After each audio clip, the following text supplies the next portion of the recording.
Today I'm walking around one of the most beautiful nature centers I've ever been to in my entire life. It's called Westwood Hills Nature Center in St. Louis Park, because that's where I'm showing you around today.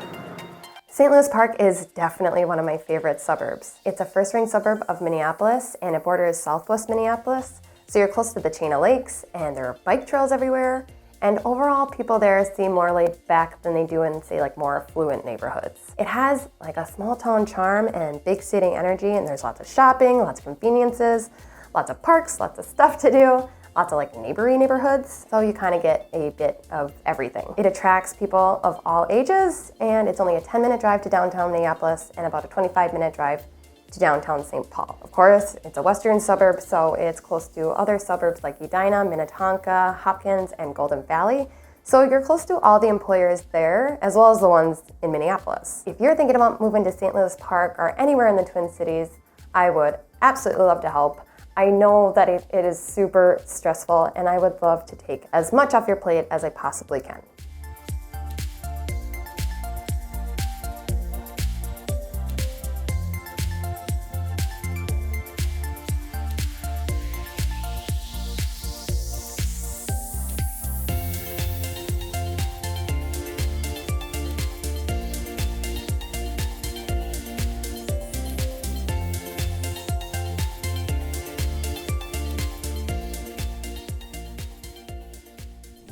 There are so many cool shopping centers throughout St. Louis Park. You have the Shops at West End, which is an open air, slightly upscale with its brick paths and pristine look, but it's super cute. And then you have a ton of shops at Excelsior and Grand. But there aren't just the fancy shopping centers. There are a ton of cool, unique thrift stores and outlet stores and vintage shops. And there are lots and lots of independently owned stores, in addition to the big box stores like Target. Although the closest Walmart is in Eden Prairie. I go to St. Louis Park pretty often, but especially because they have a micro center, which is an electronics store.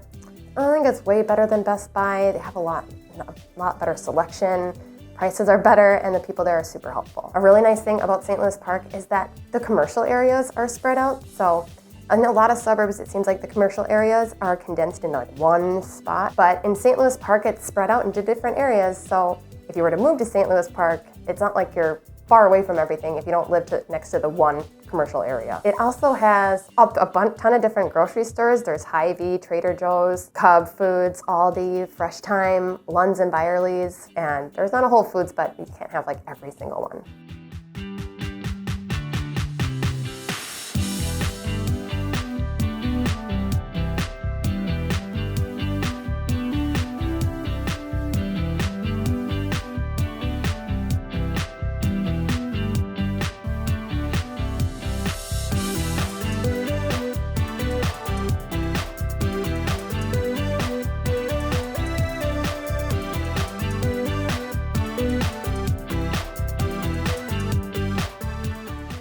St. Louis Park has 52 parks of varying sizes. It has 2 community centers and a rec center, and there are paved bike trails throughout the city that connect you to other western suburbs like Hopkins and Minnetonka, but also connects to Minneapolis bike trails like the Crown Rounds Byway and the Greenway, so it's really easy to get to the chain of lakes, our uptown, our downtown. But back to parks and stuff, so I'm gonna bring up the Nature Center again because I wanna tell you more about it. It's on 160 acres and it has like prairies, marshes, forests, a lake. There's like an overlook spot where you can see everything, and there's a floating bridge. I actually ended up spending like 2 or 3 hours there because it's like every time I rounded the corner there was something beautiful to see.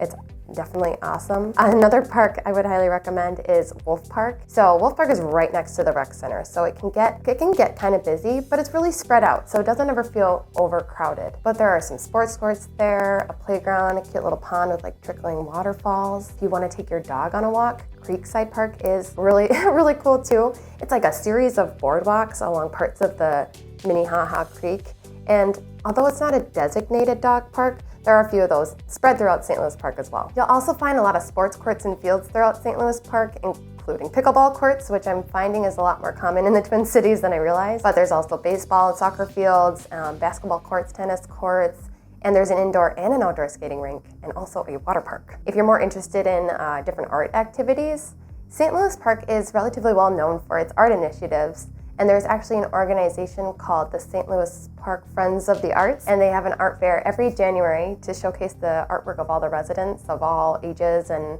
experience levels. And I love that it's in January because there's so many things that are going on during the summer in Minnesota. You can't even get to all of it. So it's nice when you have more activities to do in the winter. There are plenty of other things to do in St. Louis Park as well, including a virtual reality lab. But if you like the gaming kind of arcade style bars, there's Punch Bowl Social. And if you're just looking for a drink anywhere, there's an award-winning brewery called Steel Toe Brewing and also Copperwing Distillery. They're both really good. If you're interested in restaurants, very nice variety of restaurants for a suburb. And of course, you're already close to Minneapolis, so you're close to all those options as well. So if you want to live in a place that has a decently good nightlife, but is a little bit out of the city, St. Louis Park is good for that.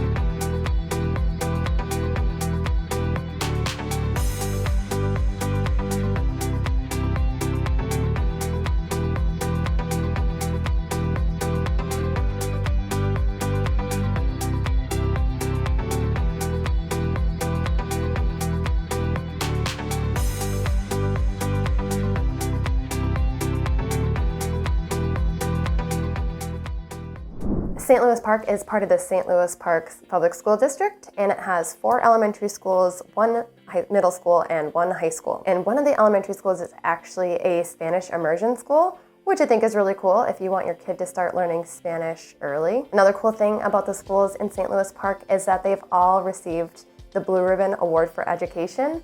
And this award recognizes the school for the overall academic performance or the progress in closing the achievement gap among student subgroups. Niche.com gives St. Louis Park Public Schools an overall grade of B, and I know I say this all the time, but definitely check out that website for yourself because some of the criteria that it's graded on is going to be more important to you than others. And greatschools.org is another good option. But if you're really set on a location and you want to know more about the schools, definitely call the schools directly. They love answering questions, they love helping guide you, and you can get a lot more direct information that way.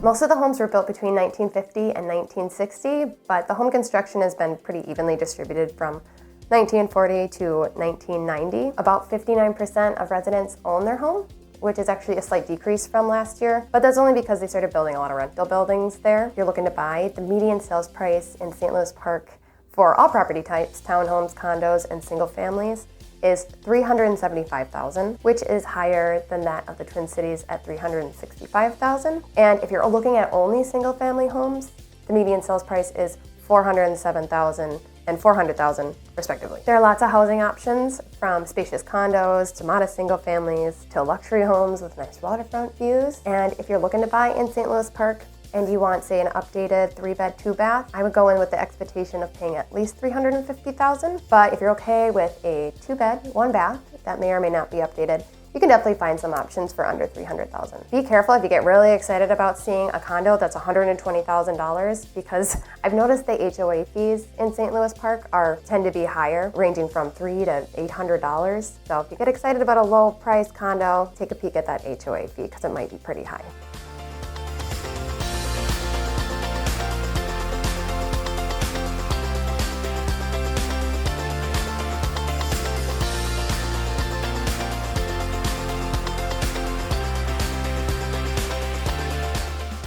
All right, pros and cons of St. Louis Park, and I'm going to start with the cons. The one con is that part of St. Louis Park is actually located within a floodplain, mainly areas close to Minnehaha Creek. So when I was driving around, I saw all these signs that said road subject to flooding or something like that. So of course I came home and I looked it up and found that, yeah, it's because part of St. Louis Park is in a floodplain. Another con is that the homes tend to be smaller. So don't get me wrong, it's not like you can't find a bigger home in St. Louis Park. It's just that you're going to pay the price for it. So a lot of homes that are over 2,000 square feet are going to be over $500,000. If you find one that's priced around or under $300,000 and it has more than 2,000 square feet, it's going to be a fixer-upper. The last con I'll mention is that the water is harder. So I just found out what grains per gallon is, and the average is 5 grains per gallon. And the water in St. Louis Park has 18 grains per gallon, so quite a bit higher than the average, and the water is just noticeably harder there. So if you were looking to buy a home, maybe budget for a water softener too. And yeah, if you're bartending out there, it might be a pain in the ass to polish glasses a million times. So its close proximity to Calhoun Isles and Uptown, I say is definitely a pro, especially if you like to bike around the chain of lakes.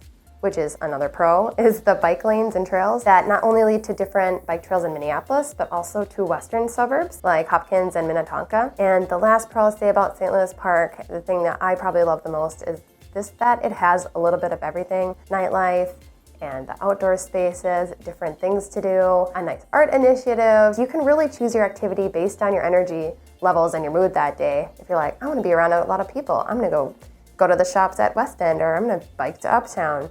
You can do that. And if you're like, I kind of hate everybody today, just throw in some headphones and bike around the lake.